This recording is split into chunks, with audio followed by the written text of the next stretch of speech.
Denis, rapidement, une réaction sur les actions de recrutement?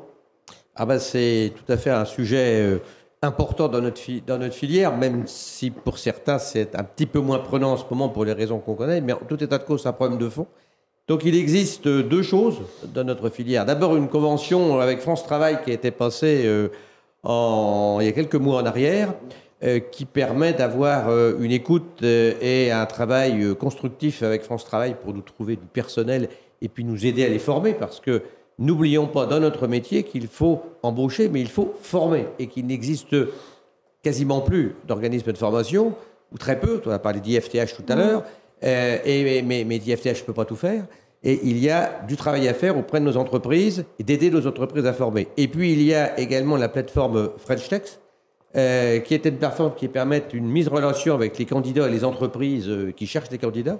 C'est un produit du textile qui a permis déjà de faire ses preuves, qui a permis jusqu'à maintenant de rapprocher un certain nombre de candidats auprès d'entreprises qui cherchaient. Je crois que d'ailleurs il va y avoir un petit sujet très court qui va présenter cette plateforme dont on est assez fier dans le textile parce que elle répond tout à fait à nos besoins. Alors voilà, justement, avant de voir les images que vous venez d'évoquer, on va juste dire au revoir à Ali et Pascal qui nous ont bien expliqué en fait le cœur de leur activité. Merci beaucoup à tous les deux.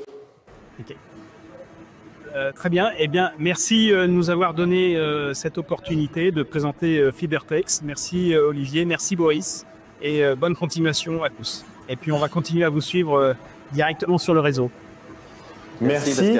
Et comme Denis vient de le dire et comme nous sommes très en retard, tout de suite les images de la plateforme French Tech. Bonjour, je suis Laurence, je travaille pour Unitex, l'organisation professionnelle textile, et je vais vous expliquer ce qu'est French Tech. Aller sur le site, c'est vous permettre d'accéder à la filière et la représentativité de cette filière et de bénéficier de toutes les actions de communication qui sont initiées sous la marque French Tech. De pouvoir de façon simple diffuser nos offres, collecter des candidatures. Permettre aussi d'avoir tous les CV en un seul et même endroit. Et effectivement, grâce à French Tech, on a quelques recrutements récents qui ont été des succès.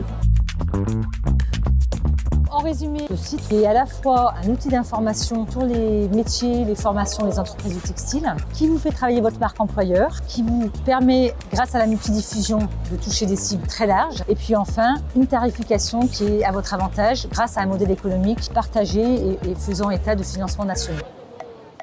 Olivier, French Tech. Des super initiatives, il faut fluidifier ce marché du travail.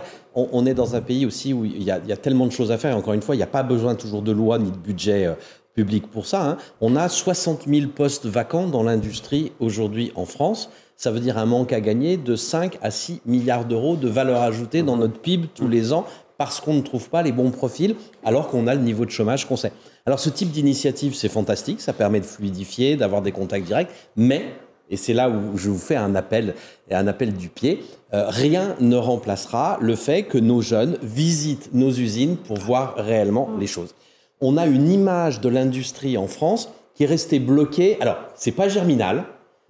Ça c'est terminé, heureusement, de Zola. C'est pas non plus Charlie Chaplin, heureusement. Mais quand on regarde un peu précisément les enquêtes d'opinion, les Français, les adultes notamment, qui communiquent une image de l'industrie à leurs enfants, ont l'image de l'industrie telle qu'elle était dans les années 80.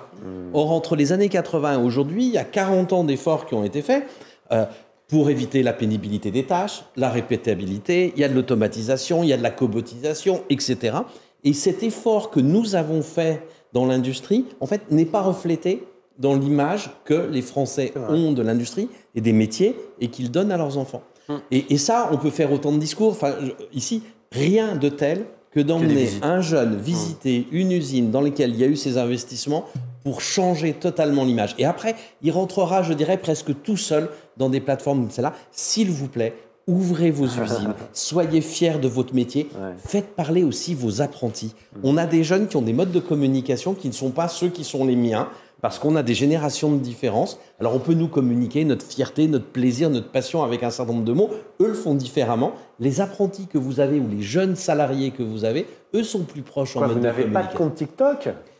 Non, j'ai pas de compte TikTok. J'ai quelques réseaux sociaux qui fonctionnent bien, mais celui-là, je l'ai pas. J'ai essayé une fois ou deux, ça n'a pas été un succès. Moi, je dirais simplement qu'on a dans le textile fait ce que Olivier évoquait avec quelques salariés sous couvert d'OPCO qui a fait des petits films de 30 secondes, d'1 minute pour aller dans les écoles, pour aller dans les salons d'étudiants, dans les salons pour les jeunes, etc.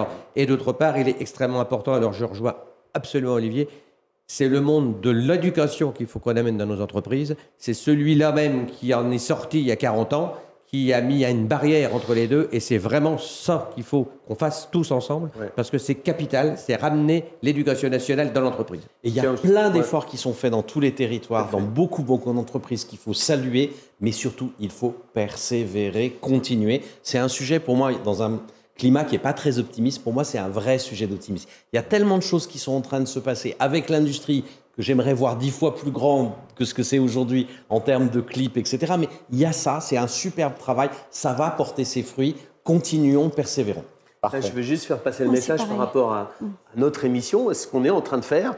Il faut avoir, bien sûr, qu'on s'adresse en direct à des gens, mais c'est surtout que tous nos échanges, tous ces petits clips, toutes ces présentations qui sont, à mon avis, des vecteurs importants pour donner envie aux jeunes d'aller travailler dans l'industrie quand on voit les images qu'on a vues. Et tout ça sont réutilisés sur les réseaux sociaux, et les réseaux sociaux des plus jeunes, effectivement, qui ne sont pas forcément les nôtres, mais pour essayer de les toucher, de les atteindre et les sensibiliser. Ça s'appelle l'attractivité. C'est un vrai enjeu pour nous. Et on y travaille, mais on sait que culturellement, on part de loin. Et je suis bien d'accord avec toi, c'est persévérance et c'est sur le long terme. Un mot d'Isabelle. Oui, alors au niveau de l'IFTH, on agit dans ce sens, c'est-à-dire que nous, on a des plateaux techniques répartis au niveau national, on ouvre les portes de nos plateaux techniques et on reçoit des étudiants pour leur montrer ce que c'est le textile et partager avec eux des sujets d'innovation pour leur montrer que c'est...